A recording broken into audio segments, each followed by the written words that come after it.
Hey everybody, welcome once again to another Low on Health year-end review. This one going over the anime we Anime! watched in 2025, which actually was a decent amount. So let's see what we got real quick here. We watched roughly 38 anime series, seasons, shows. It all depends. Sometimes if we got two sections of 12 episodes, Yeah. it's hard to back. So it's roughly 38. Of course, the top one of the year, which I just think hands down should be it, is To Be Hero X. It was It's very technically a donghua, yeah, which is a Chinese anime. yeah. And it's just very, very good. Like Very good. we of course enjoyed Link Click, which was the Chinese one, but this one, because it was like a mixed media, really drew us to it and how they were doing like the narrative of it. And the world, it was really the world building and how the heroes' powers worked, which we're not going to go into, but it was just very cool and compelling. And as many times as watching so much anime over the years, just as I often say, refreshing. And what's really interesting is season 2, they the creators are actually structuring season 2 based on the votes that the characters get. Like whoever gets like the top amount of votes, the story's going to be more about them. Yeah, which is really cool. But nonetheless, To Be Hero X, if you've heard about it, or for like for the third people letting you know about it, Give it a shot. Give it a shot. It is worth it. It's just very, very good. It follows a series of different characters. It doesn't follow the same character throughout the entire season. I just really liked what they were doing with the mixed media and the art design.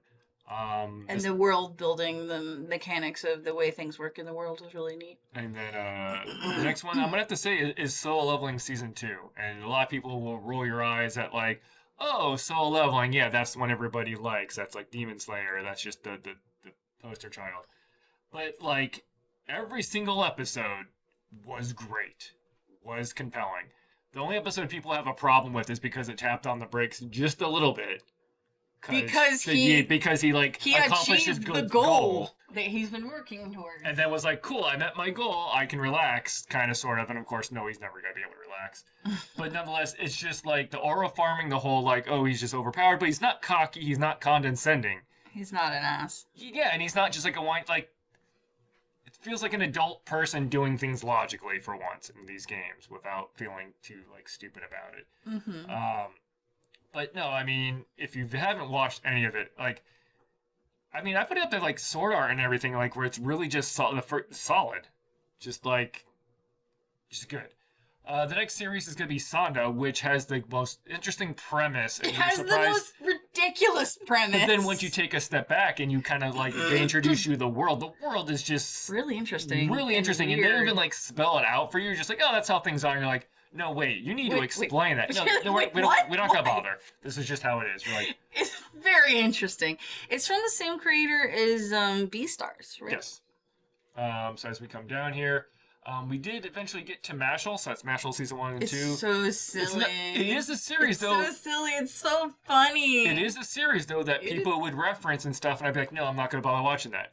I'm not going to bother watching that. And it wasn't until, like, the third time some random influencer brings it up who I thought wouldn't be in their wheelhouse at all. And they're like, no, it's just really good. I'm like... It's not just the intro. There's a fire song and a funny TikTok dance. No, the series is actually...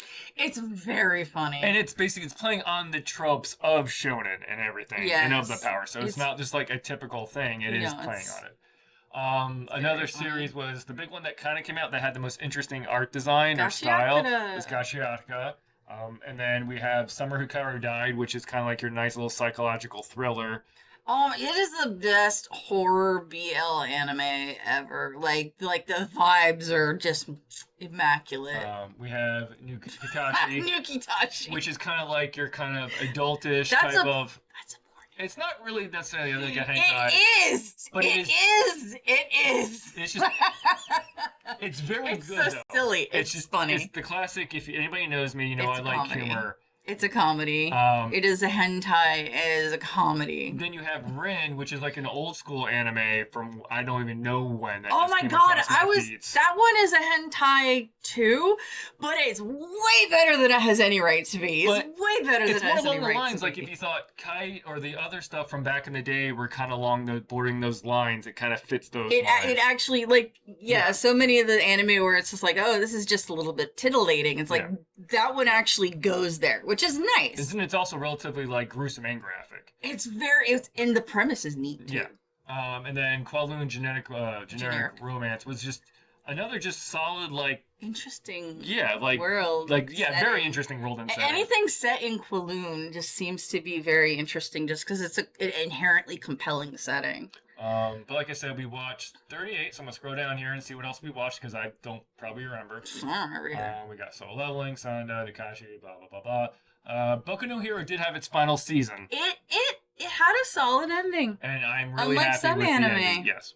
So unlike so many weekly shonen series that the mangaka get rushed and quite literally worked to death in some cases, Boku no Hero actually managed to nail the ending. So I'm happy that this generation's big shonen had a full good ending. Yeah, it did have not some great seasons, but like it ended really strong. Sadamoto Day, season 1 and 2, that's fine. It's alright. The new Rurouni Kenshin, the classic, just remaking it's the same story. And then we have the Link Brendan arc, which was probably like the weakest of everything out of Link Click, but still solid. Right, and we're looking forward to the next season. Just got previews. Heavenly Delusion. Heavenly Delusion was so good. That came out of nowhere. Yeah, I loved that so much that I went and got current with the manga after that. The manga is still ongoing.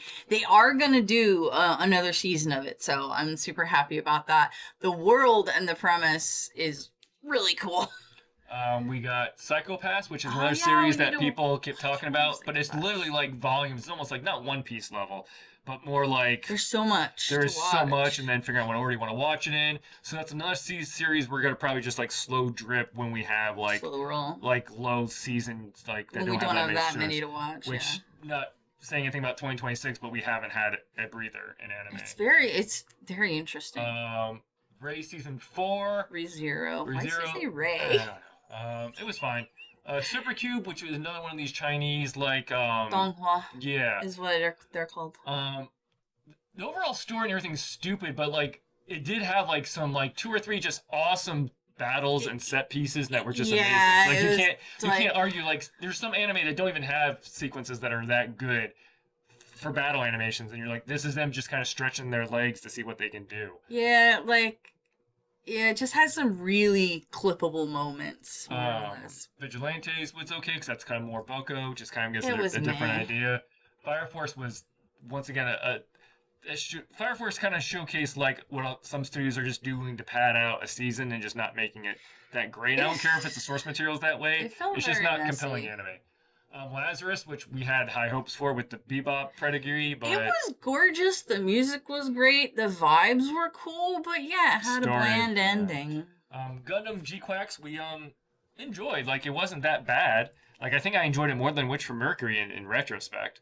I think I probably did too. More interesting things happened in it, even though there were a couple really cool. It was happy to see a more unique character design and style. The art style was really neat. Yeah. Loser Ranger, which was another interesting, cool premise. Sentai stuff. Moonrise, which once again really had no expectations going into it. But it was fine. Arakawa's character designs awesome as always, but I don't know, just like things didn't mesh well, even though visually everything was fantastic. Yadari Dark Elf, which was one of my like Ichi type of like little mini shows, which was funny. Ecchi. That too. The Rockabye blah blah blah blah blah blah. Rockwa Lady was fine. Mingun was in a Korean BL that we watched that was good. Mingun was so good. It's such a good BL. Another itchy one. A lot of those are coming out now where I have like 3 docked up too. So silly.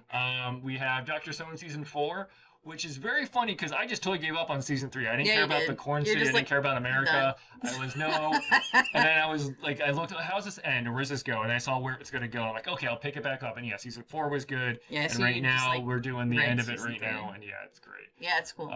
Getting on season 2, I was really just disappointed. Yeah, strong showing because they wanted to do a movie and everything, but like I didn't enjoy the extra characters. I didn't enjoy like what was going on. I enjoyed it. There were only a couple parts where I was like, it's just okay.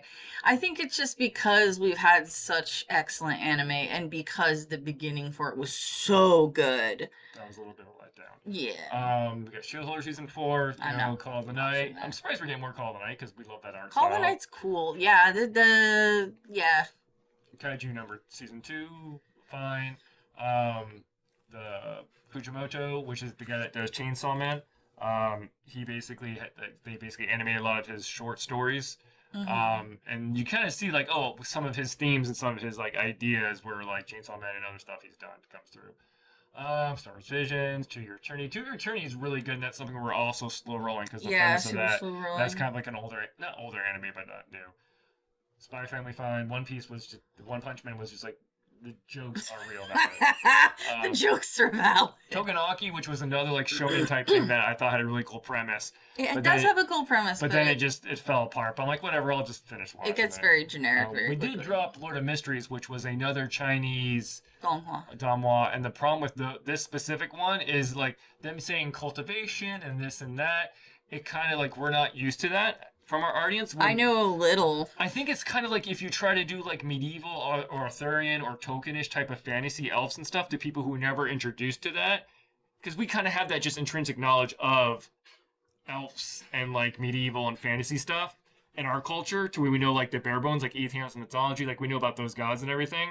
To where, like, if nobody was ever introduced to that, I think that's how we would look at the Chinese Donghua when they do, like, cultivations and all, like, that type of stuff. Apparently that animation is based on a book that the source material is very dense, and so there was a lot of, unfortunately, telling and not showing by necessity, I guess, because the source material is so dense that it is hard to parse in an animated And the reason why we got into it, and I really still give it credit, it's beautiful. It's animated gorgeously, and that's what made me just want to keep trying. And the premise is cool too. Yeah. The premise and the mechanics of the magic system and whatnot. But it's really very cool. complex. But it's it's just a little too dense. But that's the anime we watched in 2025. Thank you guys for watching, and we'll catch you next time.